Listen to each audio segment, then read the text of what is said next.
Good afternoon. Today is June 8th. Welcome to Love, Unity, Patience Project. I just want to share a few things. This is really a postscript to what I said on June the 6th. The good news is, first and foremost, since June the 6th, as far as I know, there haven't been any murders. The count is still 19 as of 2 days ago, so that's a good thing. Wouldn't it be great, Black America, if we didn't have any more violence the rest of the summer? That would be so good.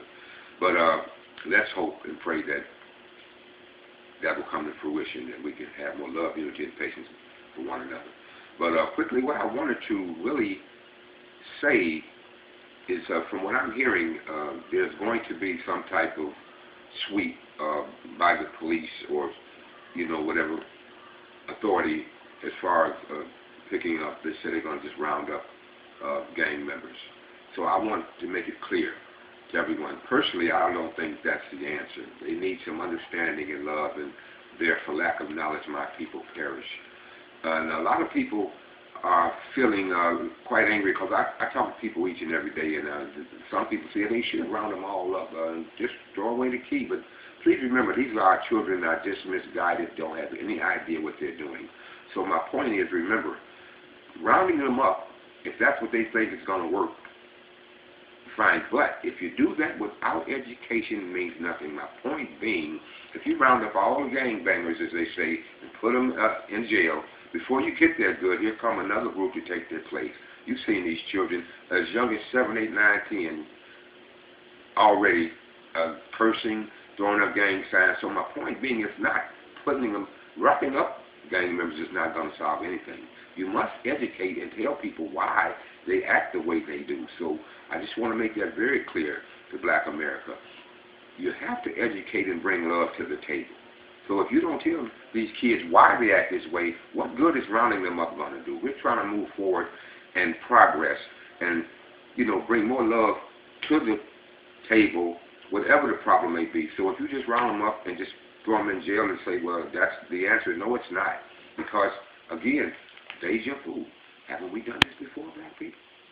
It's a good thing. The marches, the speeches, the gun turn-ins, we've done this just about every year. It doesn't help resonate with enough people. It's too many murders, too much violence, too many kids getting locked up. So the point I'm making, along with all the positive things that are done each and every day by dedicated people, we need to add the history. If we add the history decently and in order, again, this is not about any hate. It's about knowledge and knowing your ancestors and the journey that Black people came through to this point to today, from emancipation from 1863 to 2013. If you dwell on that, study it. We need large doses of pride and history and what our people went through. And I believe as time goes on, this will resonate. So just locking people up is not the answer. We must get into our history, and to me, that is the basis of how we will come back and have more love, unity, and patience with each other. And one final point I must say, I really don't know how to say this. I'm not a psychiatrist, but as I travel each and every day and talk to people, people are really hurt. It's like a sadness in our race.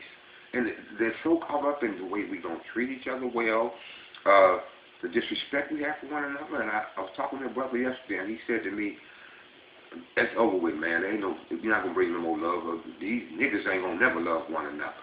And it's sad that a lot of people feel this way. So what we want to do is always, you personally, what can you do to bring more love, unity, and patience to the table? And I know it's a little redundant. I've said this over and over again, but the redundancy is what we need. I really believe that. We will just keep reinforcing that we need more love in our communities for one another. So hopefully I intend to take this site somewhere where it can resonate and be seen by a lot of Black people all over America, because I believe we're really hurting as a nation and we need some healing. And the first thing we have to do is acknowledge we have a problem with loving one another because of our history. Let's talk about our history.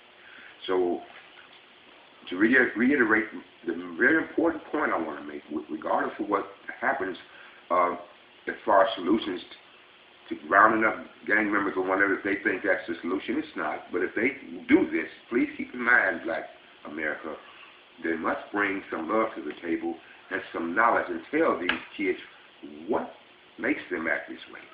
And in other words, we want to educate them as well as if you want to round them up, but you must tell them how they can change their life and why they act the way they do because of their history. Okay? All right, and that's all I want to say at this time. We will be back on the site because this is an ongoing project.